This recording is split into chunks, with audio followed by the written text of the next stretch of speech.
Wisest person I ever met in my life, a third grade dropout. Wisest and dropout in the same sentence is rather oxymoronic, like jumbo shrimp.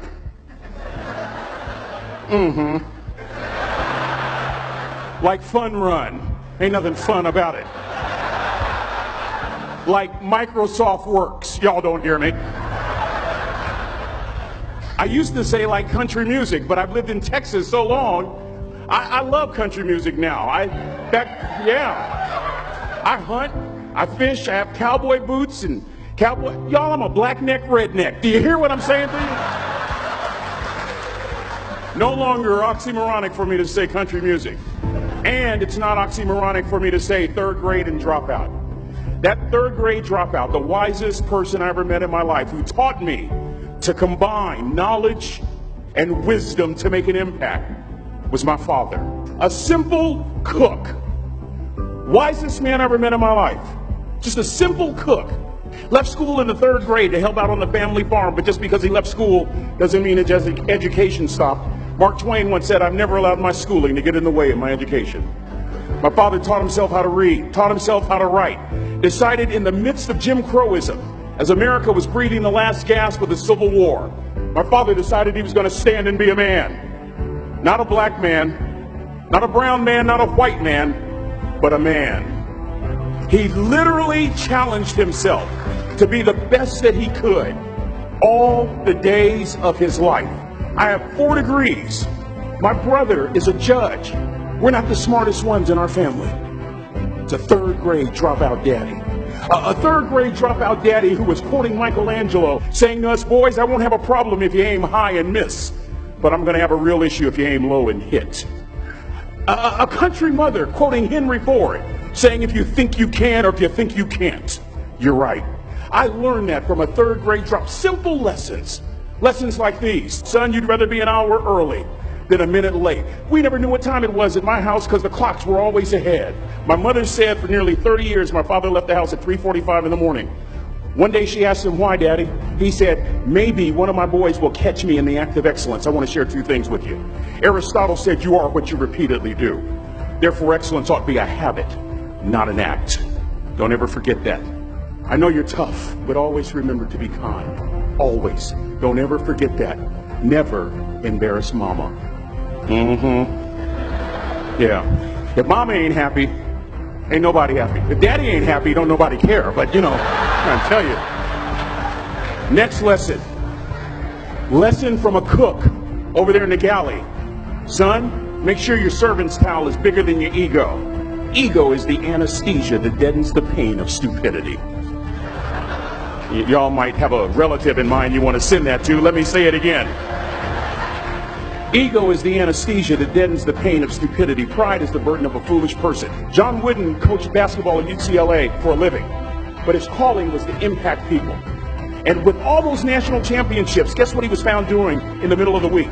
Going into the cupboard, grabbing a broom, and sweeping his own gym floor. You want to make an impact? Find your broom.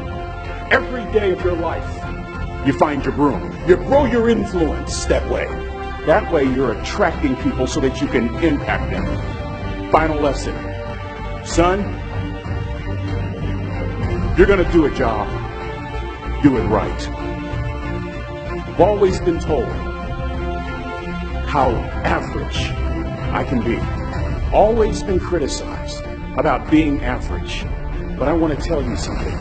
I stand here before you, before all of these people, not listening to those words, but telling myself every single day to shoot for the stars, to be the best that I can be. Good enough isn't good enough if it can be better, and better isn't good enough if it can be best.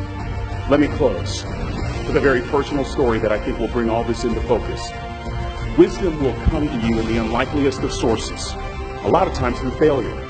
When you hit rock bottom, remember this. While you're struggling, rock bottom can also be a great foundation on which to build and on which to grow. I'm not worried that you'll be successful. I'm worried that you won't fail from time to time. The person that gets up off the canvas and keeps growing, that's the person that will continue to grow their influence. Back in the 70s, to help me make this point, Let me introduce you to someone. I met the finest woman I'd ever met in my life.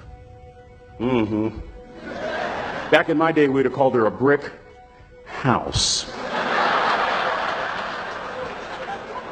This woman was the finest woman I'd ever seen in my life. There's just one little problem. Back then, ladies didn't like big old linemen. The Blind Side hadn't come out yet. They like quarterbacks and running backs. We're at this dance, and I find out her name is Trina Williams from Lompoc, California. And we're all dancing, and we're just excited. And I decide in the middle of dancing with her that I would ask her for her phone number.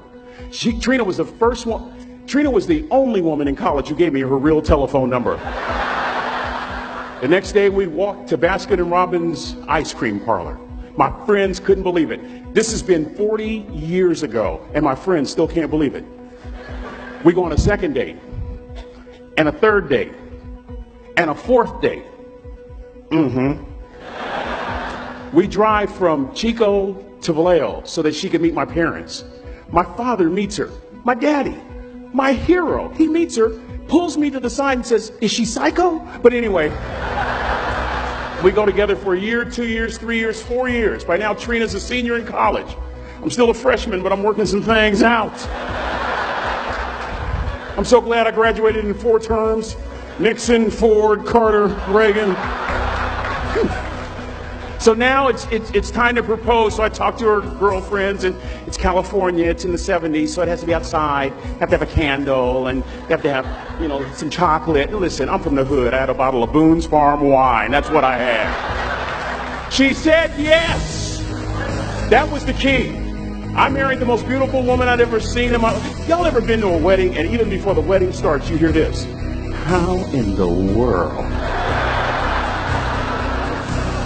And it was coming from my side of the family.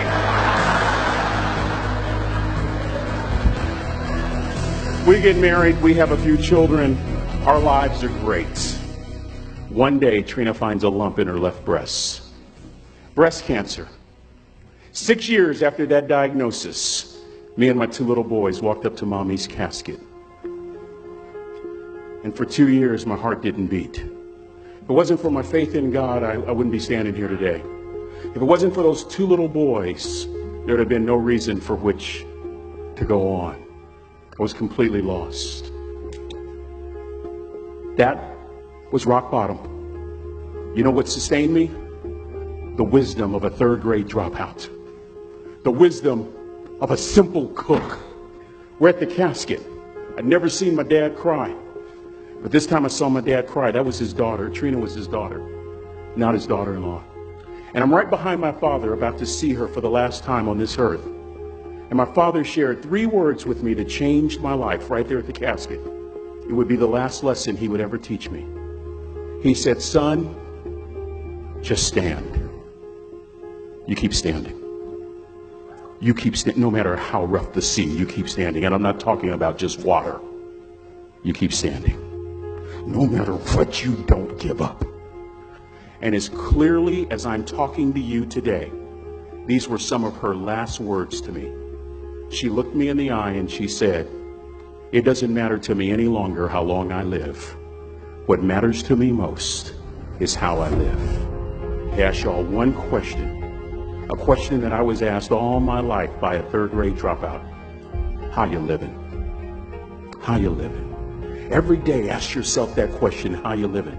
Here's what a cook would suggest you to live this way. That you would not judge. That you would show up early. That you'd be kind.